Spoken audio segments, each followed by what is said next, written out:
Məncə bu düşünülmüş qərar değildi. Çünki bu toplantıydı da, bilirsiniz. Qərb mediasında, İsrail mediasında gedən məlumatları toparlayanda belə bir senaryo ortaya çıxır. Xamneyi uzun müddət imiş ki, gizli vəziyyətdəymiş, bunkerdəymiş və özünün hökumətinə, Pezeşkiyan hökumətinin məlumatına görə heç Tehranda değildi. Çünki Xamneyi öldü xəbəri yayılanda Əraqçı dedi ki, elə bir şey yoxdur. Heç o Tehranda deyil. Çünki icra hakimiyyətinin, prezident administrasiyasının onun Tehrana qayıtması ilə bağlı məlumatı yox idi. Orada Xamneyi gizli şəkildə ancaq hərbi elita və sepah liderləri ilə hamısı bir yerdə cəmi 48 nəfər iclas keçirirdi və bu barədə Pezeşkiyana məlumat verilməmişdi.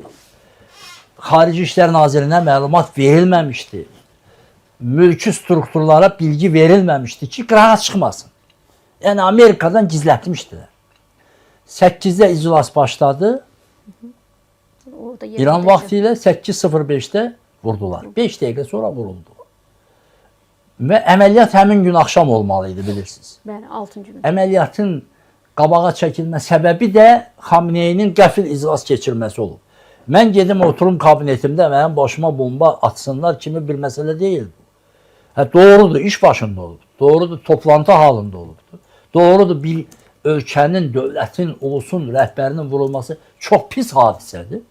Amma İran hara baxır, dövlət hara baxır və İsraili məhv edəcəm deyən dövlət öz liderini qorumalıdır. Bu baxımdan Xamneyini Amerika və İsrail qətlə yetirdi. Amma %50 günahkar İran dövləti və onun hərbi sistemi, hərbi hava hücumundan müdafiə. Enində sonunda bir təyyarə atıbdı onu.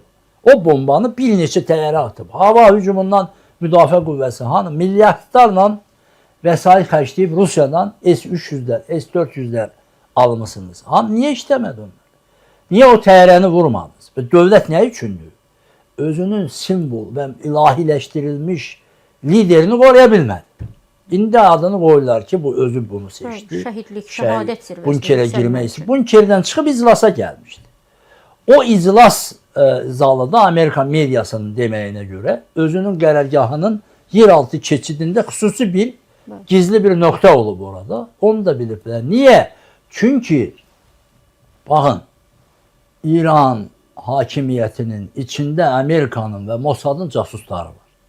İndi bəzi İrançı və deməli qumçu Azərbaycanlılar bizim açıqlamalarım, mən məsələn dünən bir yazı yazmışdım.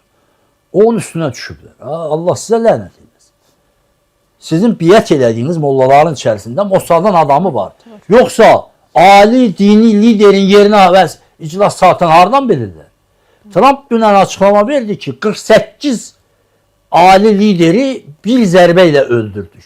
O 48 ali liderin yerini satan kimdir?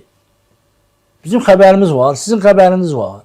Azərbaycandakı hansısa bir medianın xəbəri var ki, ali dini lider. Biz axşama kimi vermədik ki, yox, bu ölməyibdir. Mümkün deyil. Çünki birinci olaraq o qorunmalıdır da. Ən çox qorunan adam kim olur? Simbol adamlar. Dövlətin rəhbəri, məsələn, Putin bunkerə girir. Niyə girir? Çünki onun ölməsi Rusiyanı çöktürər.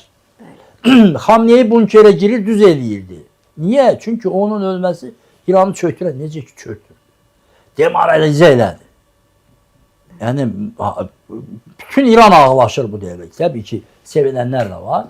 Amma kim onun tərəfindədirsə, bəziləri artistliklə, amma bəziləri də səmimi şəkildə ağlayırlar. Bu İranı ağladan əsas deməli günahkar İranın hərbi hava hücumundan müdafiə qüvvələridir. Hərbi sistemi İran dövlətidir.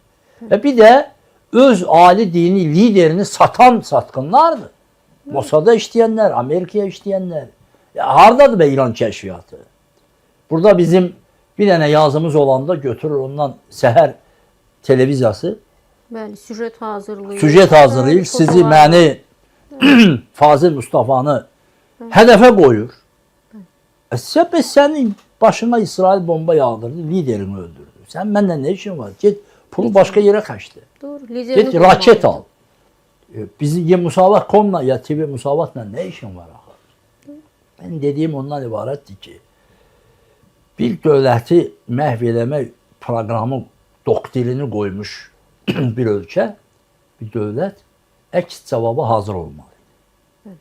Əks cavab da ondan ibarətdir ki, Trump'ın və Netanyahu'nun açıklamalarından belə çıxır ki,